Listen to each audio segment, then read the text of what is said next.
se você tiver outros apontamentos. Só lembrando, né, para o gozo dos benefícios por incapacidade, tem que ter qualidade segurada. O que é isso? Tem que estar inscrito na Previdência Social, tem que ter recolhido 12 contribuições, à exceção daquilo que nós comentamos. O artigo 151 da 813, as doenças que não exigem carência.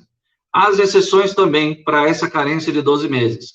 Acidente de trabalho, doença profissional, acidente de trajeto, não é necessário 12 contribuições. Você pode entrar no trabalho, está sendo registrado, anotado sua carteira, com um dia, poucas horas de trabalho, sofreu um acidente de trabalho, mesmo que nunca tenha contribuído, iria recolher a primeira contribuição mês que vem.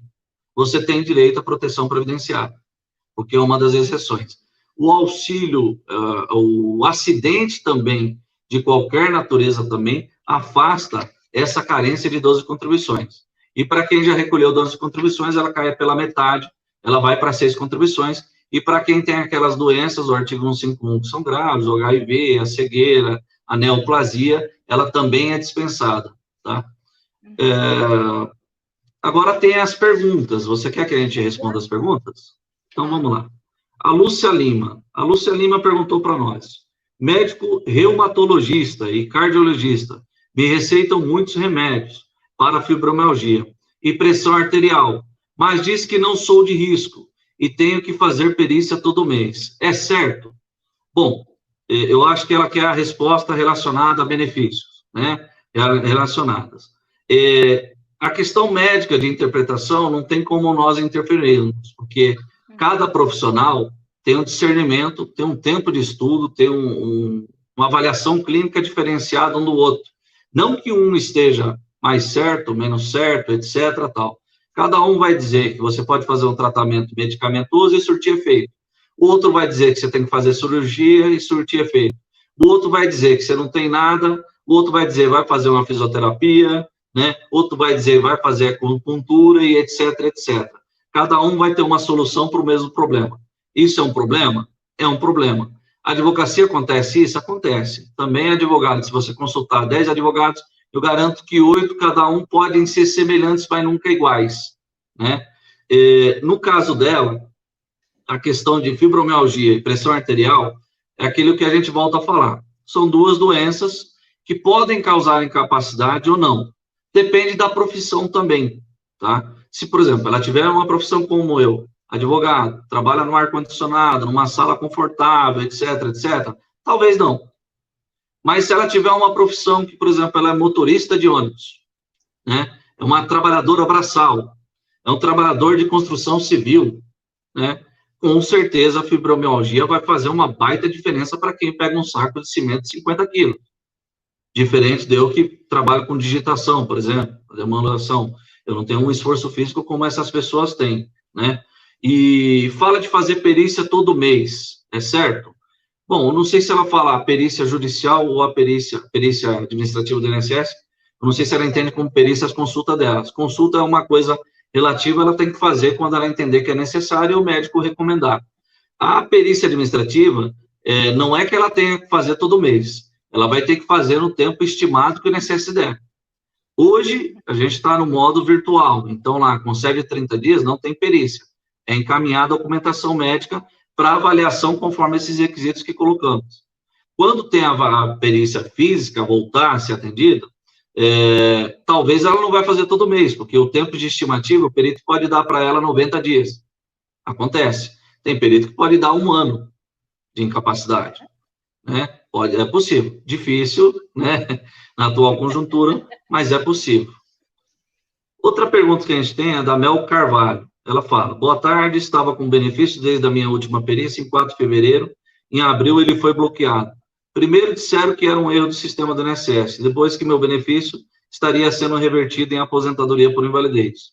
Bom, não aceitei e até hoje tentei o auxílio emergencial e foi me dito que solicitei o benefício do INSS. E assim estou há 3 meses sem receber de lado nenhum. O que poderia estar fazendo? Bom, primeiro ponto, se o benefício foi cessado e ela entende que a incapacidade dela lá atrás, ela permanece incapaz, ou temporariamente, ou definitivamente, o aconselhável seria ela procurar um advogado especialista em previdência, ajuizar a ação Mesmo em época de pandemia, os fóruns, graças a Deus, hoje existe, está todo mundo digital, então você consegue, o advogado, hoje, encaminhar o processo. O único entrave que nós estamos tendo é as divergências quanto ao ato da perícia judicial, porque tem juiz que está suspendendo e tem juiz que está mandando fazer, tá? E aí existe essa incógnita, vai da interpretação. Seria o caso, se ela entender que ainda permanece incapaz, e ela ainda possui documentação médica apta a provar a incapacidade, o médico dela assistente afirmando que ela permanece incapaz, é aconselhável buscar um advogado especialista e ingressar com a ação. É uma alternativa. Ela pode fazer sozinha no juizado? Pode, mas vem naqueles entraves, como eu te falei, é como você ser médico de você mesmo, e você não tem aquele conhecimento científico, e o risco é assim, em primeira instância você vai ter a gratuidade em tudo, vai ter o acesso à justiça em tudo, só que saiu sentença negativa, acabou a alegria. Aí vem a tristeza, o processo, o jeito que tiver feito as provas, ele é julgado daquela forma. É interessante o advogado, por quê? Porque nós sabemos os tropeços que nós mesmos, dia a dia, porque mesmo em época de pandemia, não dá para eu vir aqui dizer que eu sei todas as soluções. Eu estou todo dia formulando requerimentos e analisando o comportamento do INSS. Eu falo que eu faço uma coisa igual à Receita Federal. Quando você vai fazer a sua declaração de imposto de renda hoje, quando você vai fazer o recolhimento do tributo, estude o que o computador, alguém que programou ele, avalia o seu imposto de renda. E declare, dentro da legalidade, aqueles seus rendimentos, etc. Hoje, o que nós andamos fazendo? Por isso que eu baixei essas fichinhas, esses requisitos, etc. Eu estudo o que o INSS programou para deferir ou não o benefício. E eu tenho que seguir aquilo à risca. Você fala, está evado de arbitrariedades, ilegalidades, mas vai ter muita, Sandra, muita arbitrariedade para se discutir. Tem muita coisa ilegal. E aí você fala, é a ilegalidade legalizada? Sim, desde a reforma previdenciária se regulamenta o que é absurdo, o que é arbitrário, né? Muitas normas da época da pandemia aqui vão ser discutidas lá na frente, com certeza muitas vão cair, né? E só fazendo um adendo, mesmo a pessoa que nunca contribuiu, porventura ela está com a fibromialgia, está incapacitada, dependendo da renda per capita familiar, ela pode buscar lá também o LOAS, como deficiente. Se aquela fibromialgia causar alguma deficiência nela, ela foi interpretada como deficiente, ela pode buscar o LOAS que não se exige contribuições. Aí os critérios são outros, que é a renda per capita familiar do conjunto familiar. Porque o LOAS é um benefício assistencial concedido como amparo à pessoa que não tem renda e que a família não possa proteger. Aí depois entra o Estado, né? E dela, voltando aqui no caso da Mel, o que pode ser feito também, independente do indeferimento, independente de levar a questão ao judiciário ou não, faça novo requerimento. Se tiver que fazer 10 vezes o novo requerimento, por favor, nesse momento, contraria aquela teoria da nossa mãe. Não seja teimoso, menino. Em direito, seja teimoso sempre. Se você achar que o seu direito está lesado e que você tenha 1% de chance, tente, porque no direito não existe nada exato. Você pode ter 1% de chance de ganhar e 99% de chance de perder e ganhar. E você pode ter ao inverso, 99% de chance de ganhar e por um escorregão, uma vírgula, perder. Uhum. É um jogo de xadrez que você tem que saber jogar cada peça. É um sistema ardiloso, um sistema difícil de lidar. Mas se você desiste na primeira, segunda, terceira, quarta tentativa, certamente você não vai acertar. Você tem que apostar, você tem que tentar até a exaustão, até você falar assim, olha, eu não tenho aquele fio de cabelo de esperança de ter uma chance.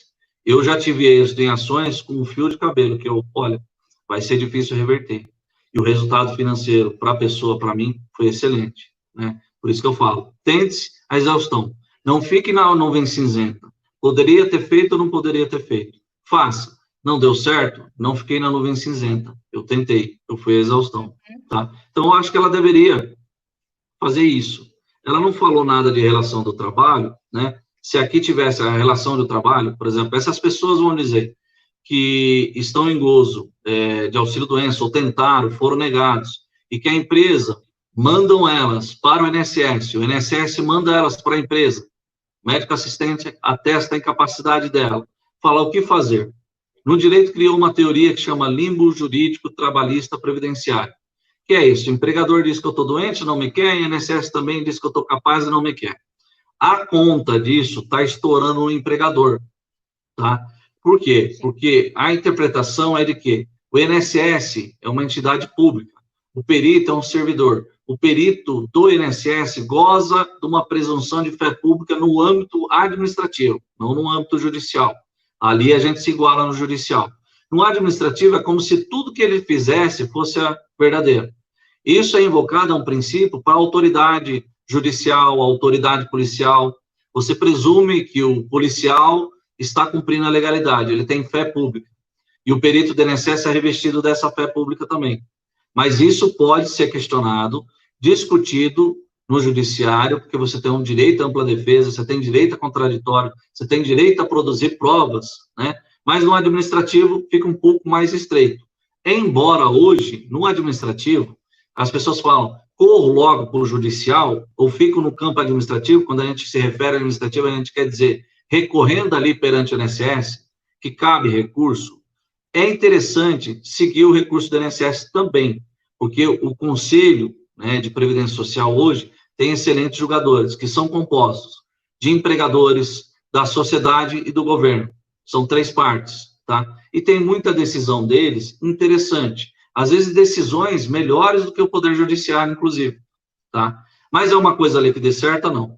O único entrave, o único problema que nós temos, que às vezes a pessoa quer, eu quero correr para a esfera judicial e eu quero correr no recurso administrativo no INSS. Se porventura você entrou na esfera judicial e no recurso administrativo, chegar no conselho para julgar seu recurso e eles perceberem que você ajuizou a ação, eles vão dizer que você optou, que você esgotou ali a via administrativa e não vai analisar teu recurso. Esse é o único detalhe, tá? Mas existem várias nuances. Outra pergunta que nós temos é da Eurides Serafim. Ela diz aqui, bom dia, estou em tratamento da fibromialgia, faço tratamento de asma crônica e rinite alérgica nervosa. Eu tenho direito a esse auxílio ou não? Ela só não especificou se é o auxílio emergencial, se é um auxílio doença, se é, às vezes, de repente, um benefício assistencial. Bom, enfim, aquela mesma nuance de que asma depende da atividade que ela faz, tá? Vou te dizer, por exemplo, eu já consegui aposentadoria por invalidez para um serralheiro, né? Por que para o serralheiro? Porque a atividade dele é braçal, é insalubre, porque ali ele tem que fazer solda, ele tem que inalar vapores da solda, substâncias, às vezes, até cancerígenas, ou seja, asmático é o suicídio, né? Então, por isso que ele foi aposentado por invalidez. É o que eu volto a falar, se de repente trabalha como eu trabalho, a chance seria um pouco menor, né? Mas é possível se tentar também. Ela diz a rinite alérgica nervosa. A rinite, não sei se daria concessão de benefício por incapacidade, porque a rinite é um problema, vou dizer, de paulista, né? A região que nós moramos, praticamente, grande parte da população tem, né? E ela, não tenho certeza, eu nunca vi ninguém aposentar por rinite alérgica, etc. Mas, voltando a falar aquilo lá, se, de repente, ela tem que fazer um check-up e ver o conjunto de doenças ou lesão, atrelar a atividade habitual dela, né, para ver se gera o benefício por incapacidade ou não. E a última pergunta que você me encaminhou, Sandra, é da Cleidir Coelho. Ela diz o seguinte, boa tarde, meu nome é Cleidir Coelho, minha esposa, acho que é homem, minha esposa Sueli Pereira Coelho descobriu há 3 meses que tem fibromialgia, sente muitas dores e já tomou vários tipos de remédios. Gostaria de saber sobre tratamentos. Essa aí você ressalvou que os tratamentos é com vocês, né? Hoje ela se encontra afastada por auxílio-doença decorrente das lesões na coluna e dores generalizada pelo corpo. Existe algum meio ou lei que as pessoas possam recorrer para dar no INSS por fibromialgia? Desde já agradeço. Só que ele já disse que ela está em gozo. Isso aqui em relação ao agravamento disso, etc. Ele pode, mesmo em gozo de auxílio-doença, ajuizar a ação, discutir a aposentadoria por invalidez, estando ou não em gozo de auxílio-doença, né? Teve na ação judicial, dependendo da função habitual dele, porque às vezes a gente fala de invalidez, a invalidez ela é considerada um critério. Incapacidade total e permanente para toda e qualquer profissão. Uma invalidez por uma função habitual para uma profissão. Por exemplo, pedreiro tem as questões de coluna, já fez uma cirurgia, uma artrodese de coluna, né? Ele pode ter a incapacidade dele pegar um saco de 50 quilos de centro, aquela atividade braçal. Mas, dependendo do grau de escolaridade dele, etc., ele pode ser habilitado a trabalhar numa profissão de porteiro, que não exige esforço físico. Inclusive, falando em reabilitação profissional, a reabilitação profissional é um ônus do INSS. É um direito que todo segurado inscrito na Previdência Social tem, inclusive aqueles que já estão aposentados. Mas para quem não está aposentado, submeter-se à reabilitação profissional é interessante. Por que diz a lei? Enquanto submetido ao programa de reabilitação profissional, eu não posso ter o benefício cessado. Porque entende-se reabilitação profissional que eu vou me reabilitar para a nova profissão, né? Reabilitar, perdão, para a mesma profissão, ou me habilitar para uma nova profissão. E o programa consiste em quê? Parecer médico do perito do INSS, assistentes sociais, psicólogas, isso é o INSS que tem que organizar, o ônus é dele, e estabelecer se a pessoa é empregado, junto com o Departamento de Medicina do Trabalho, junto com o empregador, oficial empregador, olha, estou encaminhando esse cidadão para reabilitação profissional, eles encaminham o ofício, em alguns casos, olha, tem alguma função compatível, ele tem esse problema de saúde, quais lesões que ele tem, e o que é interessante da reabilitação profissional? Durante o programa de reabilitação profissional, até a emissão do certificado da reabilitação profissional, não pode ser suspenso o benefício. E a reabilitação profissional obriga o INSS também a dar um curso de treinamento, tá? Esse curso de treinamento é custeado pelo INSS, não é pelo trabalhador. Eu já vi o INSS obrigar o trabalhador a sair procurar uma escola para se inscrever e pagar do próprio bolso, com o dinheiro do benefício. Não é isso que está disposto em lei. A obrigação é do INSS, é o INSS que tem que se inscrever. O problema do INSS é que a reabilitação profissional, com todo respeito aos profissionais que lá estão, é um setor que há tempos é falido do INSS. Porque é um setor que vai gerar despesa para o INSS. Porque ele vai ter que pagar o benefício, ele vai ter que ter uma equipe multidisciplinar para reabilitar aquele cidadão segurado, ele vai ter que pagar a escola, né, que ele se inscrever para a profissão que ele fosse reabilitar, ele tem que pagar, inclusive, transporte e alimentação, tá? A pergunta quem tem direito à reabilitação, todo segurado da Previdência Social, desde o empregado, o facultativo, a doméstica, a dona de casa que paga como facultativo, tem direito à reabilitação profissional. Embora, talvez a dona de casa, o estudante, tem que tomar um pouquinho de cuidado, que vão dizer, mas a sua profissão qual é? Você não é um contribuinte obrigatório, né? Mas eu nunca vi eles reabilitarem o estudante ou a dona de casa, né? O que é comum é empregado, o contribuinte individual, o autônomo, que tem uma profissão, isso eles fazerem a reabilitação profissional. Muito mais comum para o empregado, tá? E principalmente o empregado, porque eles sabem que eles vão ter ali como essa equipe multidisciplinar, colocar ali na cota o empregador para auxiliar também e dizer a profissão que tem ou não tem para ser habilitado profissionalmente. Eu acho que as perguntas, né? Ele falou aqui, existe algum meio ou lei para as pessoas possam... E esse caso dele, do Pledir, fica ao critério dele avaliar se compensa levar já para a justiça ou não. Quando você está em gozo de benefício, né? Eu digo assim, o dinheiro que já está no bolso não é perdido, né? Você tem que avaliar bem se compensa entrar com a judicial ou não. Para mim, como advogado, pensando financeiramente, eu vou dizer que sempre sim, né? Porque eu vivo disso, né? Mas eticamente falando, moralmente falando, eu digo que às vezes algumas questões que já estão no teu bolso não compensa colocar em mesa e discutir. Tentar, às vezes, postergar o seu auxílio-doença, salvo se você tiver risco ali inerente, você vendo que, olha, deram 30 dias, deram 60 dias, suspende, prorroga, coloca de novo, suspende, prorroga, aí eu acho que compensa ingressar com ação judicial, né? E lembrando que a ação judicial, nós temos três, vamos dizer assim, duas esferas de competência, Justiça Federal e Justiça Estadual, que elas subdividem, né, em doenças ali do trabalho, acidente do trabalho, para a Justiça Estadual, que são as ações acidentárias, e as ações previdenciárias vão tudo parar na Justiça Federal, que tem duas subdivisões. Tem um procedimento comum, até 60 salários mínimos, acima de 60 salários mínimos, procedimento comum na Justiça Federal comum, e até 60 salários mínimos no Juizado Especial Federal, que ali é facultado você ter o acompanhamento de advogado ou não. Você pode também ter um advogado particular, você pode também ter um defensor dativo, que é obrigação do Estado. Só que o defensor dativo, existem ali alguns critérios que, para se adquirir o direito à defesa do defensor dativo, é bem estreito.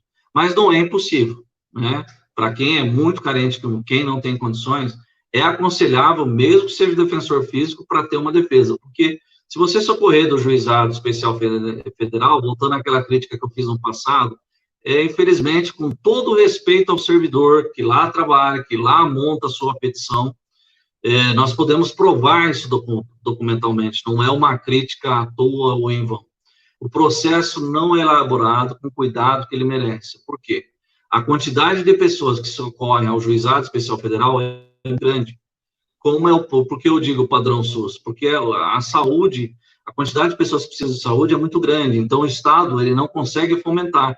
Por isso que a iniciativa privada, hospitais, etc., convênios, conseguem vender o produto deles, né? Por conta disso, pela ineficiência estatal. O juizado é uma excelente ideia, criado, acho que em 1999. Funcionou muito bem no começo, mas hoje ele está abarrotado de demandas, né? E o problema que eu vejo maior é dizer assim, sem prepotência, os advogados previdenciários podem fazer um trabalho muito mais bem elaborado do que você entregar o teu processo em 2 vias de formulário, que tem o seu número de benefício, seu nome, documento pessoal, e às vezes coloca um CID da doença. E, por vezes, Sandra, não requer nem todos os tipos de benefícios por incapacidade. Porque no direito previdenciário, inclusive, se eu não me engano, o decreto hoje que mudou, tem um decreto recente, em menos de um mês, 10 mil e alguma coisa, e que é um decreto que vem com um monte de inconstitucionalidade, porque decreto ele regulamenta aquilo que já está previsto em lei. Ele não pode criar um ordenamento, criar uma lei, né? Ele não pode legislar. Isso é função da legislação, da Constituição, etc., a lei complementar. Decreto apenas estabelece os critérios de aplicar a lei.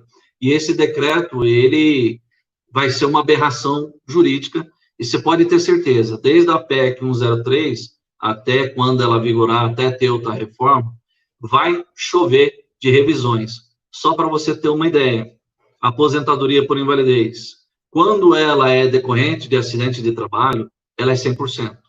Na regra anterior, qualquer aposentadoria por invalidez era 100% da média aritmética. Acidente de qualquer natureza, doença degenerativa, o acidente de trabalho. Mudou a regra. E mudou de uma forma substancial. Porque é aquilo que eu falei. Ela mudou 13/11/2019, PEC 103. A partir dessa data, é uma regra nova. E veio na subdivisão. O que é doença do trabalho, acidente de trajeto, continua o pagamento integral, 100% da média aritmética. O que não é, por exemplo, fibromialgia, para estabelecer nexo causal com o trabalho, se ela mesma tem a dificuldade de se entender, vamos dizer assim, a origem dela, quanto mais estabelecer um nexo causal, ou seja, a relação de causa e efeito com o trabalho que você desempenha, isso se torna muito mais difícil. Você vai cair ali no benefício por incapacidade previdenciária. E aí vem aquela regra drástica, é 60%. Só vai aumentar 2% depois de 20 anos de contribuição para chegar no 100%. Então, você teria que estar inválido com 40 anos de contribuição. E aí que chove demandas, porque você tem muitas doenças que podem ter relação de causa e efeito com o trabalho, porque compensa buscar, mas é óbvio que compensa. E outra questão que compensa, precisa estabelecer, mesmo que você tenha uma invalidez fixada hoje, no ano de 2020, se essa invalidez não surgiu antes da mudança de lei. Se surgiu antes da mudança de lei, mesmo que você não tenha exercido o direito, mas está dentro do prazo de prescrição e decadência do seu direito, ele tem que retroagir a tese do melhor do benefício, que é uma tese assentada pelo Supremo Tribunal Federal, e inclusive nas instâncias administrativas de recurso do INSS, inclusive prevista em lei. O INSS tem que te oferecer o melhor benefício. E salvo engano, esse decreto, ele vem trazendo um entendimento nesse aspecto positivo, de que o servidor, na análise, mesmo vendo que você não preenche o direito daquilo, benefício que você postulou um benefício, os portadores de fibromialgia ficarem atentos, que foram aposentados por invalidez recentemente ou estão sendo, prestem atenção, se não é enquadrado como portador de deficiência, e entra ali na regra da aposentadoria especial do deficiente, que reduz ali o tempo de contribuição. E os cálculos certamente são melhores, porque ele tem que ser diferenciado. Nós temos uma pergunta, acho que aqui também online, não sei se você colocou. Pedi minha aposentadoria de 15 anos em 2018, entrei com recurso e foi negado. Novamente, posso entrar no judiciário novamente? Hoje tenho 55 anos. Vamos lá. No judiciário, você pode entrar com ações quantas vezes você quiser. Desde que, nós chamamos isso de causa de pedir. Causa de pedir são o quê? São os fatos. São as histórias que você me narrou. Se você formulou um pedido de aposentadoria e foi negado, uma vez você levou esse pedido submetido ao judiciário, teve uma sentença negativa, um acordo negativo, se aqueles fatos já foram apreciados por aquela sentença, você não pode renovar esse pedido. Nós chamamos isso de coisa julgada, tá? Já foi apreciado pelo judiciário, transitou em julgado, não cabe recurso. O judiciário não é obrigado a reaver aquela questão. Há uma exceção? Há uma exceção. Você tem até 2 anos do trânsito em julgado, que é uma data fixada no processo de que não cabia mais recurso. Se ali houve, durante aquele processo, alguma ilegalidade, alguma prova desconsiderada, uma infração à lei, você pode entrar com ação rescisória. Rescisória significa rescindir aquela decisão proferida sem observar a legalidade, uma prova que foi omitida, etc. Só que a ação rescisória é aquele 1% de esperança. É a ação que os tribunais que processam elas de sentenças, né, competência do tribunal, são odiosas. A maioria dos tribunais não querem julgar essa ação, porque para eles é como se fosse uma repetição de atos. Poxa, o INSS já analisou, nós já analisamos, teve sentença, teve perícia, teve provas, teve isso, etc. Tem que ser uma coisa muito escancarada, tá? Agora, também tem um outro detalhe. Desculpa, o que o pessoal não entende, no caso dela, ela colocou que ela entrou no judiciário e foi negado. Porém, ela não disse se foi em primeira ou em segunda instância. Tá. Sandra, eu te ouvi só o lábio, eu não consegui, deixa eu ver, se quiser mandar alguma coisa no zap, né? Mas complementando a pergunta... Ela não coloca em si, primeira ou segunda instância. Eu não sei porque eu tô mudo, não te ouço. Então, mas complementando a resposta da Jane, o direito previdenciário tem uma vantagem, tá? Qual a vantagem? Por exemplo, vamos pensar em capacidade. Hoje me deu uma brincadeira. Hoje me deu uma dor de barriga, né? Eu entrei com benefício. Daqui um mês, deu outra dor de barriga. Os fatos. O fato apurado é incapacidade hoje, o fato apurado é incapacidade do mês que vem, do ano que vem, etc. Ou seja, eu posso formular perante o INSS quantos pedidos eu entender necessário. O INSS é obrigado a analisar cada um, tá? O INSS não é obrigado a ficar reanalisando o que eu, naquela data, que ele já reanalisou. Mas, por exemplo, que ele perguntou de aposentadoria, de tempo de contribuição dos 15 anos. Eu fiz um pedido. O INSS é a data de hoje. O INSS analisou para mim, olha, você tem 14 anos e 6 meses, faltam 6 meses. Volta a contribuir 6 meses. Eu contribuí os 6 meses, preenchi o limite etário de idade, a carência, etc. Posso fazer outro pedido? À vontade. Pode fazer quantos pedidos for necessários, tá? O que só não pode obrigar o INSS nem o judiciário é reanalisar, né, ali o que já foi analisado, que transitado em julgado, que já chegou na última instância e não cabe recurso. Mas qualquer modificação, de fato. Vamos dizer, por exemplo, incapacidade. Eu tenho fibromialgia, né? entrei com ação só para fibromialgia. Não deu. Transitou em julgado, não posso mais entrar com ação, etc. Não pode, entre aspas, em relação à questão fibromialgia. Mas vamos dizer que eu tenho a fibromialgia, me deu vamos dizer assim, me deu uma diabetes, né? Eu peguei, estou com cegueira. Eu posso ou não posso entrar com nova demanda, né? Pode, tá? Eu posso alegar que eu já tinha fibromialgia? Não vai ser considerada a incapacidade com a fibromialgia, óbvio. Mas, num contexto geral, você pode fazer a somatória daquela cegueira causada por uma diabetes de outras doenças. Isso é permitido. Mas eu posso considerar também a fibromialgia para entender que a incapacidade é total e permanente para todas as profissões, etc.? Pode, é perfeitamente possível. Então, a gente diz assim, que é um processo de trato sucessivo, né? O único cuidado é a causa de pedir aos fatos, não querer ser analisado a mesma história sempre, né? Tem que ser findada aquela história, tem que ter, vamos dizer assim, um fato novo. Um exemplo muito comum, ação de alimentos, por exemplo. Transitou em julgado uma ação de alimentos, veio lá e disse que, olha, o pai vai pagar 20% de alimentos. Sobreveio mudança na situação financeira do pai, ele está ganhando muitos de fundos, né? Sobreveio mudança financeira na necessidade alimentar daquele menor, né? E pode ser provada essa mudança, ela não transita em julgado, ela é uma ação que pode ser intentada a qualquer momento, desde que tenha mudança, a gente chama de ação revisional. Só que a ação revisional, o cuidado que tem que ser, principalmente alimentos, é o seguinte: quando você faz um pedido revisional para um juiz, você diz revisional, revisar para cima e para baixo.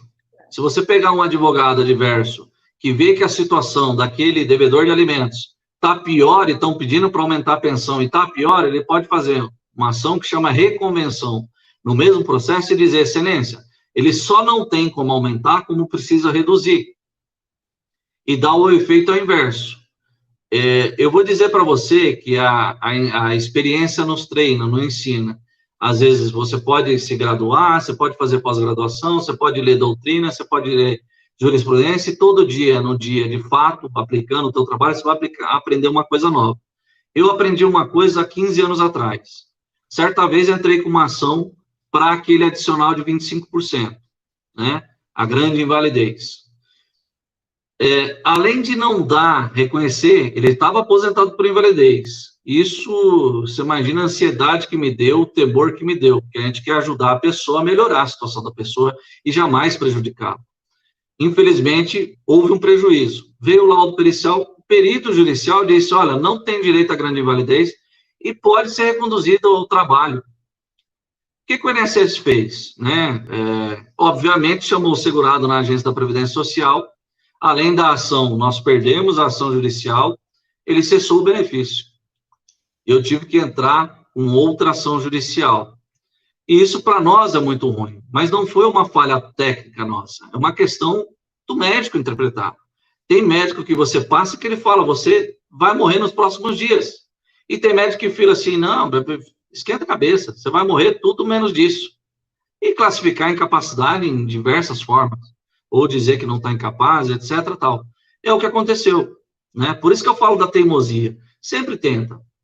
Você tem 10 médicos peritos no INSS avaliando. É uma roleta russa. Você tem o bom, tem o ruim, tem o mais ou menos, né? Como às vezes eu falo, por exemplo, a pessoa vem, olha, tentei sacar meu fundo de garantia, fui na caixa, passei lá, o servidor me exigiu isso. Já teve cliente que falei, sabe que a solução mais prática, antes da gente tentar uma ação judicial? Ele, qual, doutor? Vai em outra agência. Sério? Estou falando quem avalia é o ser humano. Vai em outra agência. Foi em outra agência, voltou, doutor, está liberado. O que te exigiram? Nada daquilo. Sabe, é uma coisa besta, uma coisa óbvia. Mas, às vezes, é melhor a obviedade do que a complexidade, né? Você buscar. Moral da história. Esse cidadão tive que entrar com outra ação. Veio um laudo que ele tinha uma doença grave, etc. Só que, infelizmente, o laudo também não dizia que ele teria que ser aposentado. A minha sorte foi que ele estava há muito tempo afastado, e aí nós alteramos a fundamentação, porque não daria para reconduzir ele ao posto de trabalho dele, que era uma atividade braçal. Nós pegamos, graças a Deus, um dos melhores juízes em São Paulo, da vara previdenciária, né, se eu não me engano, o Dr. Marcos Orione, né, E ele tem a interpretação, que é o que o juiz todo juiz natural deveria ter, de que o laudo, quando eu nomeio um perito judicial, o laudo ele constata a doença, a incapacidade, o grau de incapacidade. Mas não é porque o perito judicial disse não está incapaz, não vai existir incapacidade. Por exemplo, já peguei motorista de ônibus, que o perito veio e disse, ele está apto. Eu peguei e apresentei para o juiz, ele está tão apto que a CNH dele, profissional, categoria E, foi rebaixada à categoria B por problemas de saúde. Ou seja, ele perdeu o exercício da profissão dele. Como é que pode ser o perito judicial, excelência, atestar que ele está apto com a habilitação profissional dele cassada? Como se Vossa Excelência, como magistrado, tivesse inabilitado como magistrado e o perito judicial disser que você está apto. É condizente? Não é. É uma incongruência. Eu falei, nós temos que entender, isso está no artigo 479 do Código de Processo Civil.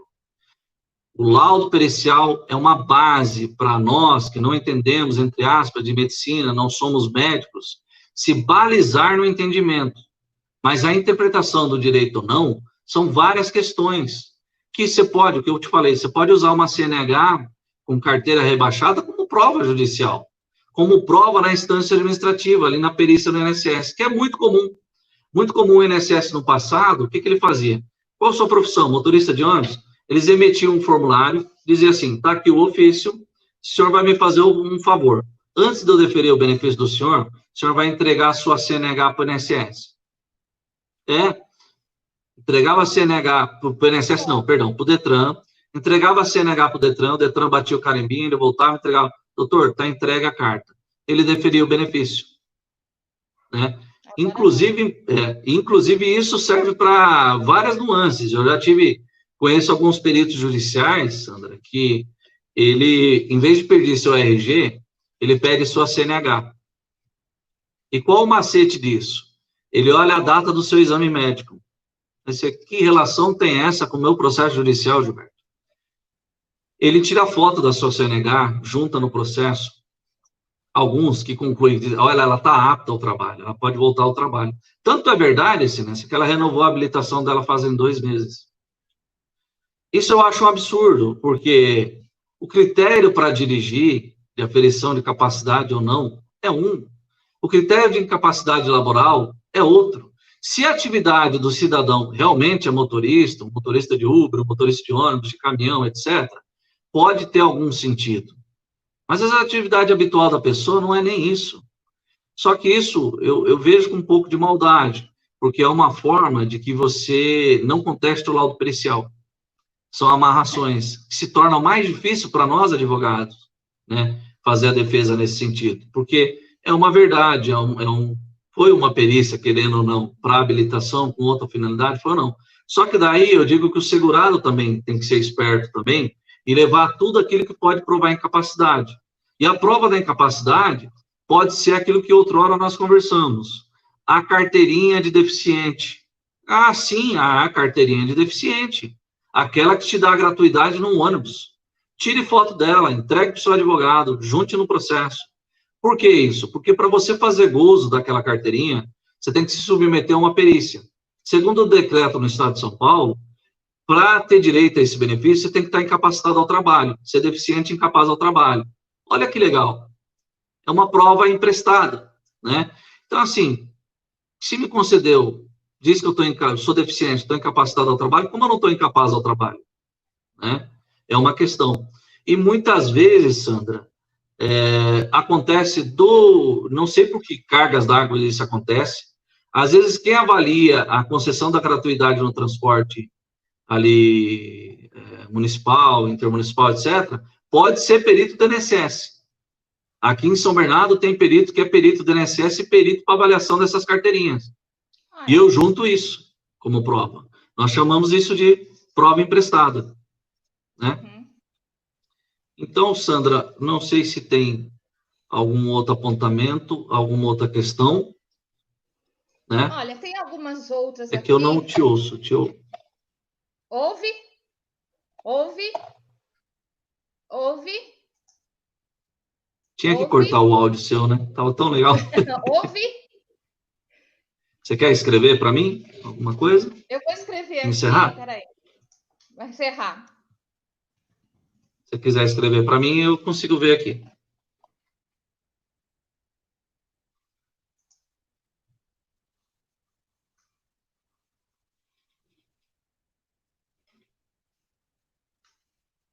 Vamos encerrar? Perfeito. Então, Sandra, então vamos lá, vamos para as considerações finais. Então, lembrando para o pessoal, o objetivo hoje mais importante era a questão de falar dos benefícios por incapacidade. E a dica que nós estamos dando aqui é cuidado na confecção do atestado médico. Lembrar que o relatório médico lá, CRM, carimbo do médico, tem que estar legível. Se ele escrever naquela letra, parece manuscrito, peça para ele caprichar na letra, para que o servidor possa entender, né?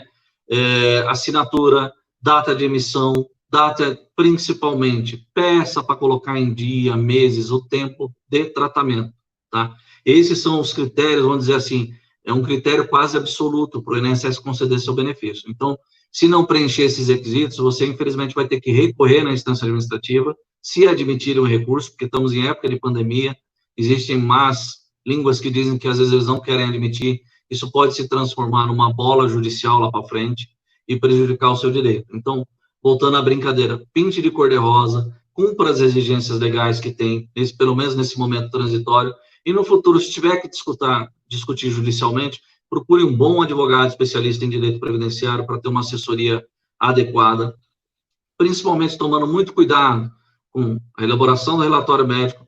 Lembrando, talvez alguns que tenham uma dúvida, junto também exame médico, não, você pode até juntar o exame médico no pedido ali do auxílio-doença, vai ter um campo ali talvez para juntar. Mas a regra é documento pessoal de identificação, CNH, RG, o Conselho de Ordem Profissional e o atestado médico. Essa é a menina de olhos. Cuidado, cuide com carinho, converse com seu médico, sempre seja polido, diga, doutor, não quero interferir na sua capacidade profissional, sei que o senhor é o melhor profissional dessa área, mas, por favor, olha, tem uma portaria aqui do INSS que diz que tem que ser pintado de cor-de-rosa o processo, se não colocar aqui a estimativa do meu tratamento, se o senhor deixar indeterminado, né, eu não vou ter o direito previdenciário protegido, eu não vou ter aquele mísero 1.045 salários e a coisa vai ficar bem pior, tá? Então, são essas considerações de hoje, Sandra. Primeiramente, novamente, agradeço aqui a honra de estar aqui com vocês, tá? Espero aí, se tiverem outras dúvidas, se você quiser recolher algumas dúvidas que o pessoal tiver novamente, quiser me encaminhar, a gente vai debatendo. Para mim é um prazer trocar conhecimento, né? Que quanto mais a gente troca conhecimento, mais a gente aprende, né? Eu estou aprendendo muito com vocês, né? Adoro estar com vocês, porque é um pessoal atencioso, é um pessoal carinhoso e que realmente precisa de uma atenção especial. E dividindo aí em sub-áreas, eu vejo o pessoal da fisioterapia, o pessoal da medicina, cada um dividindo um pouquinho, eu acho que vem naquela teoria que você falou no passado lá, de amenizar a dor, amenizar sofrimento. Lógico, a gente não pode entrar no coração e nem no corpo de ninguém, nem tirar a dor, nem tirar o sofrimento. Mas se a gente puder, com uma palavra, um conhecimento, uma troca de experiência, amenizar o mínimo que seja, eu acho que a gente faz um bem para a humanidade e um bem para si mesmo, porque amanhã a gente pode ser a bola da vez, né? Ninguém é eterno. Nós estamos aqui só de passagem, do nascimento ao óbito. Então, assim me despeço de vocês, agradecendo para mim uma oportunidade de estar aqui, e espero que tenha contribuído com as pessoas, me coloco à disposição para qualquer outra dúvida. Desejo uma boa noite a todos, que fiquem com Deus e que tenham boa sorte nos benefícios previdenciários e que, se não tiverem, sejam tenazes, teimosos e persistentes na busca do direito, porque quem perece não tem proteção do direito. Não durmam, vão à luta, vão à guerra. Muito obrigado, viu, Sandra? Obrigada, doutor. Eu vou falar com vocês agora. O doutor não vai me ouvir, ele não consegue ouvir meu áudio, não sei por quê. Eu quero avisar quem não teve a sua pergunta respondida. Por favor, coloque a pergunta nos comentários deste vídeo. Não é aqui no chat, não. Não é no chat. O chat, quando a gente encerra a live, somem todas as perguntas, tá? A gente não vê nada depois. Então, por favor, se você teve a sua pergunta aqui postada, você colocou a sua perguntinha, mas não teve resposta, por favor, coloquem depois aqui embaixo em comentários do vídeo. Não esqueçam de dar o like, por favor, clicar no sininho para receber as nossas próximas novidades, tá ok? Agradeço demais a atenção de vocês e muito obrigada. Tchau. Obrigado. Até a próxima, Sandra. Fiquem com Deus. Forte abraço.